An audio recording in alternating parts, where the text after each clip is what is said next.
হরে কৃষ্ণ। একটা কথা খুব সত্য, ভগবদ গীতা শুধু একটা গ্রন্থ নয়, এটা জীবনের প্রতিটি প্রশ্নের উত্তর।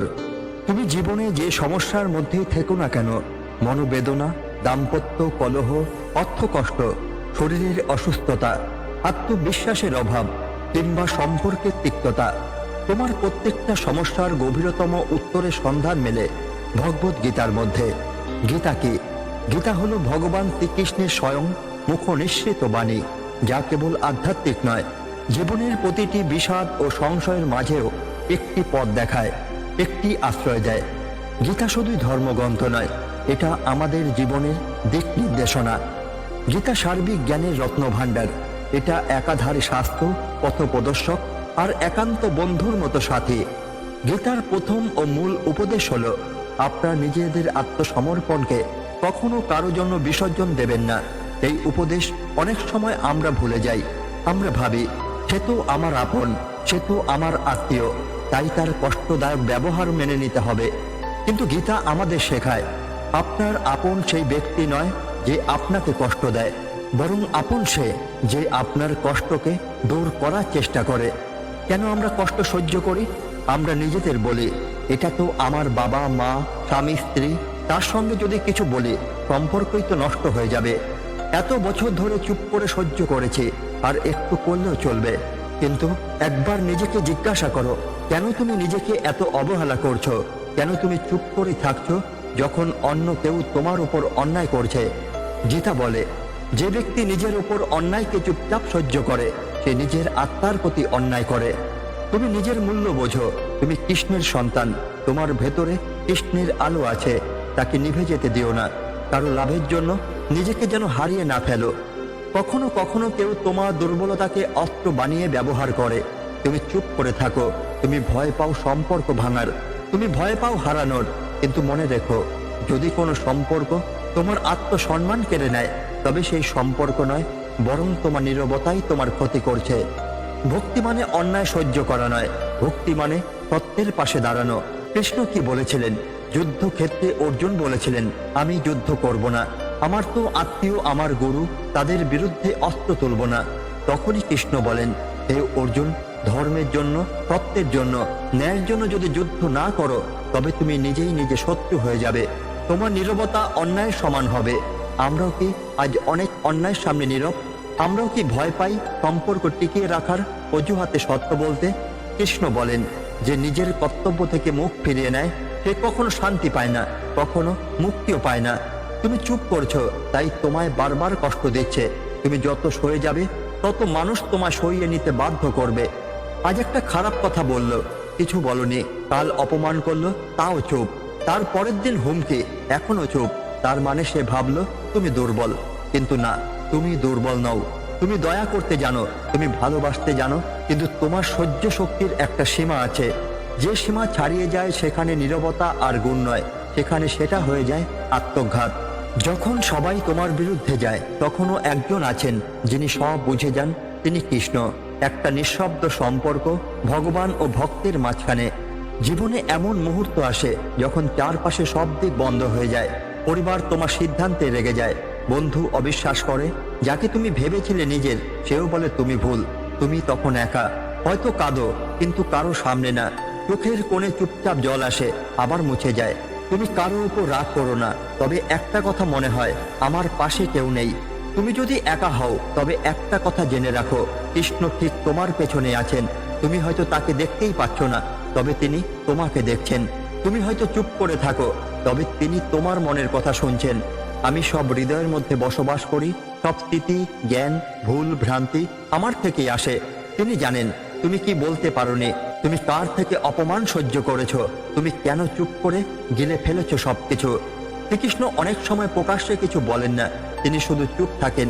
তুমি ভাবো তিনি কিছু বলছেন না, মানে কি তিনি কিছুই করছেন না? না, আসলে ঠিক উল্টোটা। তিনি নীরব, কারণ তিনি তখন কাজ করছেন। তিনি তোমার জীবনে সেই সব মানুষদের সরিয়ে দিচ্ছেন যারা তোমার কাঁধে হাত রেখে ভেতরে বিষ ছড়াচ্ছিল। তিনি তোমার পেছনে দাঁড়িয়ে বলছেন, এখন না বুঝলো, আমি জানি তুমি কার যোগ্য। গীতায় শ্রীকৃষ্ণ স্পষ্ট করে বলেন, আমি যুগে যুগে অবতার গ্রহণ করি ধর্মকে স্থাপন করতে, অধর্মকে ধ্বংস করতে আর ভক্তদের রক্ষা করতে। তোমার যদি আত্মা পরিষ্কার হয়, তুমি যদি সত্য পথে থাকো, তবে শেষ পর্যন্ত ন্যায় তোমার পক্ষেই থাকবে। হয়তো আজ সবাই তোমার বিপক্ষে, হয়তো তুমি নিজেই নিজের উপর সন্দেহ করছো, তবে কৃষ্ণ তোমার ভেতরের শক্তিকে জানেন। তিনি জানেন তুমি কেমন যুদ্ধ করছো। কেউ না জেনো তুমি কেমন চুপ করে নিজের চোখের জল নিজেই মোছো, তুমি কেমন একলা সাঁতার কাটছো প্রবাহের বিপরীতে। ভগবান কখনো জোর করে ঢুকে পড়েন না, তিনি দাঁড়িয়ে থাকেন, অপেক্ষা করেন তুমি কখন ডাকবে তাকে। তুমি যখন বলো আমি আর পারছি না কৃষ্ণ, আমি একা হয়ে গেছি, তুমি এসো, তখনই তিনি আসেন। তার সাহায্য আসে, কখনো একজন বন্ধুর রূপে, কখনো এক অজানা শক্তি হয়ে, কখনো একটা ইশারা, একটা সিদ্ধান্ত, একটা নতুন পথ হয়ে। যে আমাকে ডাকে সমস্ত অন্তর দিয়ে, আমি তার সকল দুর্ভোগ দূর করি। তুমি যেই কষ্টগুলো পাচ্ছ আজ, তাই একদিন তোমার গর্ব হবে। আজ যেই সম্পর্কের অপমান তুমি সহ্য করছো, আজ যেই অবহেলা তুমি চুপচাপ নিচ্ছ, আজ যেই হেরে যাওয়াটা মেনে নিচ্ছ, সব কৃষ্ণ ব্যবহার করবেন তোমার আত্মাকে জাগাতে। তুমি যেই অন্ধকারে এখন হাঁটছো, সেই অন্ধকারে তৈরি হচ্ছে নতুন আলো। বেদনা না থাকলে বোধ আসে না, বোধ না এলে ভগবত স্মরণ আসে না। বন্ধুরা, এই পৃথিবী তোমায় ভুল বুঝতে পারে, তোমার প্রিয়জন তোমাকে ছেড়ে যেতে পারে, তোমার সব আশা ভেঙে যেতে পারে, কিন্তু যদি তুমি আজও কৃষ্ণের নাম একবার হৃদয় থেকে নাও, তবে যেন তোমার সমস্ত হারানো ফিরে আসবে এক নতুন রূপে। তোমার আত্মবিশ্বাস ফিরে আসবে, তোমার সম্পর্ক নতুন রূপে গড়ে উঠবে। তুমি নতুন করে নিজেকে চিনবে একজন কৃষ্ণ ভক্ত হিসেবে। তিনি ভাঙেন না, শুধুই গড়েন। যে ভগবান অর্জুনের পাশে দাঁড়িয়ে তাকে যুদ্ধে জয়ী করলেন, তিনি তোমার পাশে আছেন আজ, তোমার নীরব কান্না সাক্ষী হয়ে। তুমি শুধু ডাকো, হে কৃষ্ণ আমি একা হয়ে গেছি, আর দেখো কিভাবে একে একে সব আলো জ্বলে উঠবে। যখন কৃষ্ণ না বলেন, তখনও তিনি আশীর্বাদ দিচ্ছেন। তুমি যা হারাও, কৃষ্ণ তার কেউ মহার্ঘ কিছু প্রস্তুত করেন। তুমি ভগবানকে অনেক কিছুর জন্য ডাকো, কৃষ্ণ আমাকে এই চাকরিটা দাও, এই সম্পর্কটা টিকে যাক, আমি যেন ওর সাথে বিয়ে করতে পারি, আমার বাবার অসুখটা ভালো হোক, আমার এই স্বপ্নটা যেন পূর্ণ হয়। কিন্তু তুমি যখন প্রতিটা প্রার্থনার পরেও দেখো কিছুই হচ্ছে না, তখন তোমার মনে হয় তাহলে কৃষ্ণ কি আমাকে ভালোবাসে না, তাহলে প্রার্থনা করেই কি লাভ। কিন্তু বন্ধুরা, ভালো করে বোঝো, ভগবান না বলেন কারণ তার পরিকল্পনা তোমার চাহিদার চেয়ে অনেক বড়। শ্রীকৃষ্ণ গীতায় স্পষ্ট বলেন, মানুষ যা চায় তা সবসময় শুভ হয় না, তবে ঈশ্বর যা দেন তা সর্বদা কল্যাণময়। তুমি যেটা হারাও সেটা শুধু কিছুক্ষণের জন্য কষ্ট দেয়, কিন্তু পরবর্তী জীবনের জন্য বড় শিক্ষা হয়ে দাঁড়ায়। তুমি যাকে ধরে রাখতে চাও সে তোমার জীবনে কাটা হয়ে উঠতে পারত। তুমি যে পথটা চাইছো তা হয়তো তোমার পতনের কারণ হতে পারত। তুমি যে সাফল্যটা চাইছো তা হয়তো তোমার অহংকার বাড়িয়ে দিত। কিন্তু কৃষ্ণ জানেন তুমি এই মুহূর্তে কি চাও, নয় তুমি ভবিষ্যতে কি হয়ে উঠতে পারো, সেটাই বেশি গুরুত্বপূর্ণ। ভক্ত অনেক সময় ভাবে, আমি তো এত প্রার্থনা করি, তবু কৃষ্ণ আমার কথা শোনেন না। কিন্তু প্রশ্ন হলো, তুমি কি শুধুই চাও নাকি উপলব্ধি করো? আমি সেই ভক্তের জন্য সদা প্রস্তুত যে কেবল চাওয়া নয়, উপলব্ধিকেও জীবনের অংশ করে তোলে। কৃষ্ণ বলেন, তুমি যদি শুধু দুঃখে আমাকে ডাকো, তবে আমি তখনই আসব যখন তা তোমার কল্যাণ রূপে নেবে। তোমার আজকের অপূর্ণতা তোমার আগামী জীবনের উপলব্ধি। তুমি যাকে ধরে রেখেছিলে সে হয়তো তোমার সীমিত সুখের গণ্ডিতে আটকে দিচ্ছিল, কিন্তু কৃষ্ণ তার না দিয়ে তোমাকে মুক্ত করলেন। তুমি পড়লে, কাঁদলে, একা হলে, কিন্তু তোমার মধ্যে থেকে ভিন্ন এক তুমি জন্ম নিল, যে এখন বোঝে কিভাবে নিজেকে ভালোবাসতে হয়, যে বোঝে সম্পর্কের মানে, আত্মসম্মানের গুরুত্ব। সব হারিয়ে যখন তুমি নিজেকেই চিনতে শেখো, তখনই ঈশ্বরের প্রকৃত উপহার এসে দাঁড়ায় তোমার দরজায়। আমরা সবাই কখনো না কখনো কৃষ্ণকে ছেড়ে যাই, অন্য কারো জন্য, নিজের অহংকারের জন্য বা নিজের ইচ্ছার জন্য, কিন্তু তিনি কখনো আমাদের ছেড়ে যান না। তুমি যখন একা পড়ো, তোমার জীবনে যখন অন্ধকার নামে, তখনও কৃষ্ণ বলেন না তুমি আমায় ভুলে গেলে, আমিও তো ভুলে যেতে পারি। বরং তিনি বলেন, আমি প্রতিটি অন্ধকারে তোমার জন্য আলো তৈরি করেছিলাম, তুমি যখন ডাকবে আমি আসব ঠিক আগের মতোই। তুমি যদি একটা ভুল করো, কৃষ্ণ বিচারক হয়ে শাস্তি দেন না, বরং বন্ধুর মতো বোঝান। তিনি অপেক্ষা করেন তুমি উপলব্ধি করো, তারপর তিনি তোমার ভেতর থেকেই তোমাকে নতুনভাবে গড়ে তোলেন। ভুল করা মানবের ধর্ম, কিন্তু বারবার ভুলের পরও ফিরে আসা, এটা কৃষ্ণ ভক্তের প্রকৃতি। ভক্তি জীবনে যা আসে না তাও একটা উপহার, কারণ সেটার মধ্যে থাকে কৃষ্ণের গভীর পরিকল্পনা। হয়তো তুমি আজ ব্যর্থ হয়েছ, হয়তো কেউ তোমাকে ছেড়ে গেছে, হয়তো দরজা বন্ধ হয়ে গেছে, কিন্তু কৃষ্ণ চুপচাপ বলছেন, তুমি চোখে যা দেখো তা সব নয়। তুমি একবার বিশ্বাস করে দেখো, তোমার জন্য যা তৈরি করছি তা তোমার কল্পনার অনেক ঊর্ধ্বে। তুমি যদি তা না শুনে ভেঙে না পড়ো, তবে নিশ্চিত জানো তোমার জন্য অপেক্ষা করছে এক বৃহৎ হ্যাঁ। তুমি কখনো হয়তো নিজেকে এই প্রশ্নটা করেছো, আমি এত খারাপ কিছু করিনি, আমি কাউকে কষ্ট দিই না, তবু কেন বারবার জীবন আমাকে ভেঙে দেয়? কখনো ভালোবাসার মানুষ হারিয়ে যায়, কখনো চেষ্টার পরেও সাফল্য আসে না, কখনো কাছের মানুষই প্রতারক হয়ে ওঠে, কখনো ভাগ্য বারবার ব্যর্থতার পথে নিয়ে যায়। এত কিছুর পরেও তুমি নিজেকে শুধু একটা কথা বলে শান্ত রাখো, ভগবান আছেন, তিনি জানেন। ঠিক এই বিশ্বাসটাই তোমার সবচেয়ে বড় শক্তি, এবং সেই বিশ্বাসই তোমাকে তৈরি করে পরবর্তী যুদ্ধের জন্য। তুমি জানো না কৃষ্ণ তোমার ভেতরে কি তৈরি করেছেন। তুমি ভাবো তুমি কেবল কষ্টই পাচ্ছ, কিন্তু তিনি ভাবতেন তুমি একজন যোদ্ধা হয়ে উঠেছ, একজন ভক্ত যে অন্ধকারেও দীপ্তিমান। শরীর দুর্বল হতে পারে, ভাগ্য বিরোধিতা করতে পারে, কিন্তু মন যদি কৃষ্ণময় হয়, তবে সেই মনকে কেউ পরাজিত করতে পারে না। যে ব্যথা তুমি আজ সয়ে চলেছ, তাই কাল তোমার শক্তির ঢাল হয়ে দাঁড়াবে। তুমি আজ যাকে হারিয়েছ, সেই শূন্যতা তোমাকে শিখিয়েছে নিজেকে ভালোবাসতে, নিজের গুরুত্ব বুঝতে। ভেবে দেখো, অর্জুন যখন যুদ্ধের ময়দানে দাঁড়িয়ে কাঁদছিল, তিনি অস্ত্র ফেলেছিলেন। তিনি বলেছিলেন, আমি লড়তে পারবো না কৃষ্ণ, যাদের বিরুদ্ধে অস্ত্র ধরতে বলছো তারা তো আমার আপন। তখনই শ্রীকৃষ্ণ তাকে কাঁদতে দিলেন, তাকে বোঝালেন না, তাকে জাগালেন, বললেন, এই পার্থ, তুমি কাঁদছো মায়ার জন্য, কিন্তু তুমি ভুলে গেছো তোমার আত্মা অমর। তুমি শুধু শরীর নও, তুমি সেই শক্তি যা সমস্ত বাধা ভেদ করতে পারে। আমাদের জীবনের যুদ্ধ ঠিক তেমন, আমরা কাঁদি, অস্ত্র ফেলি, নিরাশ হই, কিন্তু কৃষ্ণ চুপচাপ দাঁড়িয়ে আমাদের বলছেন, তুমি পারবে, কারণ আমি তোমার সঙ্গে আছি। তুমি হয়তো ভাবো আমি তো হেরেই গেলাম, কিন্তু কৃষ্ণের দৃষ্টিতে হেরে যাওয়া মানে শেষ নয়। তার কাছে হেরে যাওয়া মানে একটা পথ বন্ধ হলো, যাতে তুমি অন্য সঠিক পথে এগিয়ে যেতে পারো। তুমি যদি ভেঙে না পড়তে, তবে আত্মবিশ্বাস গড়ে উঠতো না। তুমি যদি একা না হতে, তবে ভগবানের সান্নিধ্য টের পেতে না। তুমি যদি সম্পর্ক হারাতে না, তবে আত্মসম্মানের গুরুত্ব বুঝতে না। ভক্তির জীবনে কিছুই হঠাৎ ঘটে না, যা হয় তা আমি ঠিক করে রাখি তার উন্নতির জন্য।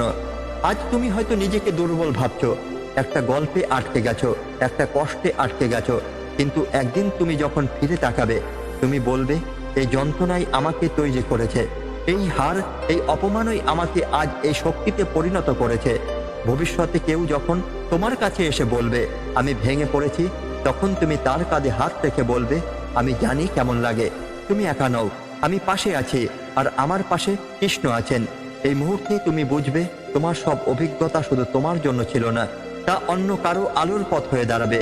ভগবান আমাদের প্রত্যেককে একটা আলাদা পথে চালনা করেন। তোমার পথটা হয়তো খুব মসৃণ নয়, কিন্তু সেটা গভীর। কেউ ছোট ছোট সুখে আটকে যায়, আর কেউ কষ্টের মধ্য দিয়ে পৌঁছে যায় আত্মার শান্তিতে। কৃষ্ণ বলেন, যারা চুপচাপ সহ্য করে তাদের আমি এমন জায়গায় পৌঁছে দিই যেখানে শব্দের প্রয়োজন হয় না, শুধুই অনুভবই যথেষ্ট। তুমি যদি আজও দাঁড়িয়ে থাকতে পারো, তবে জেনে রাখো তুমি এক বিজয়ী ভক্ত, তুমি কৃষ্ণের সৈনিক, তোমার যুদ্ধ এখনো শেষ হয়নি। বন্ধুরা, এই জীবনের প্রতিটি হার, প্রতিটি অপমান, প্রতিটি ব্যর্থতা শুধু বাহ্যিক নয়, তা কৃষ্ণের হাতে গড়া অভ্যন্তরীণ যুদ্ধ প্রস্তুতি। তুমি যা হারিয়েছ তা একদিন ফিরে আসবে অন্য রূপে। তুমি যা চাওনি তা একদিন প্রমাণ করবে ভগবান সবসময় তোমার পেছনেই ছিলেন, আছেন, থাকবেন। তোমার যুদ্ধই তোমার পরিচয় হবে, তোমার কান্নাই হবে তোমার প্রার্থনা, তোমার ভাঙা গৃহেই কৃষ্ণ নির্মাণ করবেন নতুন মন্দির। তুমি কি কখনো এমন অবস্থায় পড়েছ যেখানে তুমি একটা একটা করে সবাইকে হারিয়ে ফেলেছ? যাকে তুমি চোখ বন্ধ করে বিশ্বাস করতে পারতে, সে আজ তোমার নামটা পর্যন্ত উচ্চারণ করে না। যে বলতো তুমি ছাড়া আমি বাঁচব না, সে আজ অন্য কারো হাত ধরে বাঁচছে। যাদের জন্য তুমি নিজের অস্তিত্ব বিসর্জন দিয়েছিলে, তারা আজ তোমার অস্তিত্বকেই অস্বীকার করছে। এমনটা মনে হয়, ভগবান কি আমাকে একা করে দিলেন? আমার তো কিছু চাওয়ার ছিল না, তবু কেন আমাকে এত কিছু থেকে বঞ্চিত করা হলো? ভগবান কিছু কেড়ে নেন না, তিনি কেবল শূন্যতা তৈরি করেন, যাতে তিনি সেখানে স্থাপন হতে পারেন। যদি কৃষ্ণকে পেতে চাও, তবে তোমার হৃদয়ে কৃষ্ণ ছাড়া আর কারো আসন থাকা চলবে না। তুমি যাকে ধরে রেখেছিলে, সে যদি তোমাকে ছেড়ে চলে যায়, তবে তা তোমার অপমান নয়, বরং তা কৃষ্ণের ঘোষণা, এখন আমি আসছি। তুমি যদি খুব বেশি নিজের মানুষ নিয়ে ব্যস্ত থাকো, তবে কখনোই উপলব্ধি করতে পারবে না যে একজন অদৃশ্য আপন রোজ তোমার হৃদয়ের দরজায় অপেক্ষা করে আছেন। তুমি যখন একা পড়ো, তুমি যখন কান্না চেপে রাখো, তুমি যখন গভীর রাতের অন্ধকারে প্রশ্ন করো যে আছো আমার পাশে, সেই সময় একটি উত্তর শোনা যায় হৃদয়ের গভীর থেকে, আমি আছি, কৃষ্ণ। আমরা জীবনের প্রতিটি হারানো সম্পর্ক, প্রতিটি ব্যর্থতা নিয়ে ভাবি এটা না ঘটলেই হতো, কিন্তু কৃষ্ণ বলেন তুমি যা হারিয়েছ তাতে তোমার কিছু নষ্ট হয়নি, বরং যা থেকে মুক্ত হয়েছ তা তোমার পূর্ণতা তৈরি করেছে। তুমি যদি জানতেও না পারো, তবু তিনি তোমার প্রতিটি কান্নাকে উপহার বানিয়ে দিচ্ছেন, তোমার প্রতিটি নিঃশব্দ রাতকে একটি আত্মিক প্রভাতে রূপান্তর করেছেন। তুমি যতই বাইরে অন্য কারো উপর নির্ভরশীল থেকো না কেন, একদিন সব ভেঙে পড়বে, এটাই জীবন। কিন্তু তখনই তুমি উপলব্ধি করবে তোমার ভেতরের কৃষ্ণই তোমার আসল আত্মীয়। তোমার বাবা, মা, বন্ধু, সঙ্গী সবার ভালোবাসা সীমাবদ্ধ, কিন্তু কৃষ্ণের ভালোবাসা সীমাহীন। তোমার কান্না তুমি যতই লুকাও, ভগবান তা ঠিকই অনুভব করেন, কারণ তিনি তোমার হৃদয়ের মালিক। তুমি যখন অসহায় হয়ে পড়ো, তুমি যখন বলো আমি আর পারছি না, তখন কৃষ্ণ বলেন তোমাকে লড়তে হবে না, এবার আমি লড়ব, তুমি শুধু আমার উপর ভরসা রাখো। গীতা বলছে আমি আমার ভক্তের সকল দুঃখ নিজে গ্রহণ করি, তাকে শক্তি দিই, তাকে পথ দেখাই। কৃষ্ণ যখন একজন যোদ্ধা, যিনি যুদ্ধ ময়দানে ঢোকার আগেই জয় নিশ্চিত করে রাখেন, তুমি শুধু তার উপর নিজেকে সঁপে দাও। তুমি যখন চূড়ান্ত ব্যথার মধ্যে দিয়ে যাচ্ছ, তখন মনে রাখো সেই সময় কৃষ্ণ তোমার সবচেয়ে কাছে আছেন। তুমি কাঁদছ, তিনি চুপচাপ পাশে বসে আছেন। তুমি হার মেনে নিচ্ছ, তিনি তোমার কাঁধে হাত রাখছেন। তুমি বলছো কেউ নেই, তিনি বলছেন আমি তো আছি। তুমি হয়তো ভাবছো কেউ শুনছে না, কিন্তু কৃষ্ণ তো নীরব থেকে তোমার চোখের ভাষা পড়ছেন। বন্ধুরা, ভগবান আমাদের একা করেন না, তিনি শুধু পৃথিবীর মুখোশগুলো সরিয়ে দেন, যাতে আমরা তাকে স্পষ্ট দেখতে পাই। ভক্ত যতই নিঃস্ব হোক, আমি তাকে সব দিয়ে পূর্ণ করি। তুমি যদি আজ নিঃস্ব, নিঃসঙ্গ, হারিয়ে যাওয়া মনে করো, তবে জেনে রেখো তোমার জীবনের সবচেয়ে গুরুত্বপূর্ণ অধ্যায় শুরু হয়েছে। এখানে তুমি ঈশ্বরকে অনুভব করবে, এখানে তুমি নিজের সত্যিকে চিনবে, এখানে তুমি বলবে হে কৃষ্ণ, আমার আর কারো দরকার নেই, তুমি থাকলেই আমি যথেষ্ট। তুমি হয়তো জীবনকে বারবার প্রশ্ন করেছো, আমি এত চেষ্টা করি, তাও কেন বারবার ব্যর্থ হই? কেন আমি প্রার্থনা করি কিন্তু কিছুই বদলায় না? ভগবান কি আমার কান্না দেখেন না? আমি তাকে ডাকছি, কিন্তু তিনি তো চুপ করে আছেন। এই নীরবতা আমাদের ভয় পাইয়ে দেয়। আমরা ভাবি তাহলে কি তিনি পাশে নেই? কিন্তু বন্ধু, শান্ত জলও গভীর হয়, আর কৃষ্ণের নীরবতা তেমনি অন্তরে চলমান, অন্তর্দৃষ্টিতে আলো। ভগবান যখন চুপ থাকেন, তখন তিনি সৃষ্টির গভীরে তোমার জন্য পথ তৈরি করছেন। যে দেখায় না সে সব সময় না থাকা বোঝায় না, যে বলে না সে অনুপস্থিত নয়। ভক্তির পরীক্ষার সময় ভগবান নীরব শিক্ষকের মতো হয়ে যান। তোমার জীবন থেকে কিছু চলে যাচ্ছে, তুমি কাঁদছো, কষ্ট পাচ্ছ, আর কৃষ্ণ বলছেন না আমি আছি, কারণ তিনি তোমার পাশে বসেই আমার ভবিষ্যৎ গড়ছেন। তুমি যখন চিৎকার করে বলো হে কৃষ্ণ কোথায় তুমি, তখন তিনি মনে মনে বলেন আমি তো তোমার মধ্যেই আছি। তুমি যতক্ষণ বাইরে জবাব খুঁজবে, ততক্ষণ আমার নীরবতা বোঝার শক্তি পাবে না। গীতা বলে যারা আত্মসংযমে অভ্যস্ত, তাদের কাছে ঈশ্বর স্পষ্ট হয়ে ওঠেন নীরবতার মাধ্যমে। তুমি যখন একদিন ঠান্ডা মাথায় চুপ করে ভাববে, তখন অনুভব করবে তার নীরবতাই ছিল তোমার সমস্ত প্রশ্নের উত্তরের চাবিকাঠি। বহু ভক্ত ভাবেন কৃষ্ণ আমাকে ভালোবাসেন না, কারণ কৃষ্ণ তাদের প্রার্থনায় কোনো প্রতিক্রিয়া দেন না। কিন্তু একটা সত্য, ভক্তির পরীক্ষার সময় ঈশ্বর নীরব শিক্ষক হন। ভক্তির ফলাফলের সময় ঈশ্বর হয়ে ওঠেন তোমার জীবন সঙ্গী। তুমি যদি এখনো কৃষ্ণের কণ্ঠ শুনতে না পাও, তবে জেনে রেখো তিনি তোমার অন্তরে লিখে যাচ্ছেন এক আশ্চর্য ভবিষ্যৎ। তুমি যদি নিজের ভেতরের নীরবতা গ্রহণ করতে শেখো, তবে কৃষ্ণের কণ্ঠ শোনা যায় হৃদয়ের গভীর থেকে। যারা চুপচাপ চোখে জল ফেলে, তাদের কান্নায় কৃষ্ণ বলেন তুমি অন্যকে কিছু বলো না ঠিকই, কিন্তু আমি তো প্রতিটি অস্ত্রকে গুণে রাখি। তুমি যা আজ কাউকে বোঝাতে পারো না, তাই নিয়ে কৃষ্ণ তোমার জন্য নির্মাণ করছেন একটা এমন গল্প যা একদিন হাজারো মানুষের অনুপ্রেরণা হবে। হৃদয় নীরবতা ভরালে ভগবান নিজেই ধনী হয়ে ওঠেন। তুমি একদিন অনুভব করবে তুমি আর একা নও। কারো কণ্ঠ শোনা যাচ্ছে না, তবু মনে মনে কেউ বলছে ভয় পেও না, আমি আছি। চারপাশে কেউ নেই, তবু অনুভব করছো কোনো এক অপার শক্তি তোমাকে জড়িয়ে ধরেছে। জীবনে সব বন্ধ দরজাই বন্ধ, তবু যেন কোথাও এক আশ্চর্য আলো জ্বলে উঠছে। হ্যাঁ, সেটাই কৃষ্ণ, তার ভাষা প্রেম, তার উত্তর সময়, তার উপস্থিতি অনুভবে। তোমার কাজ হচ্ছে শুধু একটাই, বিশ্বাস করা। বিশ্বাস করো যে তুমি যার জন্য কাঁদছো, সে একদিন তোমার জীবনে আশীর্বাদ হয়ে আসবে। যদি কৃষ্ণ চান, তুমি যে উত্তর খুঁজছো তা একদিন ধৈর্যের প্রতিদান হয়ে আসবে। যদি তুমি অপেক্ষা করো, তুমি যে যন্ত্রণা সইছ তা একদিন আধ্যাত্মিক উপলব্ধি হয়ে উঠবে যদি তুমি স্থির থাকো। তুমি শুধু বিশ্বাস রেখো, বাকিটা কৃষ্ণ করে দেবেন সময় মতো, নিখুঁতভাবে। বন্ধুরা, এই ভিডিও যদি তোমার হৃদয় ছুঁয়ে যায় তবে একটা কথা রাখো, এই চ্যানেল তোমার জন্যই বানানো হয়েছে। তাই প্রীতি ভালো কথা চ্যানেলটা অবশ্যই সাবস্ক্রাইব করে রাখো, কারণ আমরা প্রতিদিন কৃষ্ণের মতো নিঃশব্দ উপহার নিয়ে আসি তোমার জীবনের আলো হয়ে। কমেন্ট বক্সে লিখে জানাও এই স্ক্রিপ্টগুলোর কোন অংশ তোমার মনে গভীরভাবে ছুঁয়ে গেল। তোমার অনুভবগুলোই আমাদের অনুপ্রেরণা। আজকের মতো গীতা পাঠ এই পর্যন্তই। ভালো থাকবেন, সুস্থ থাকবেন। ধন্যবাদ। জয় শ্রীকৃষ্ণ, জয় শ্রীমদ্ ভগবদ্ গীতা।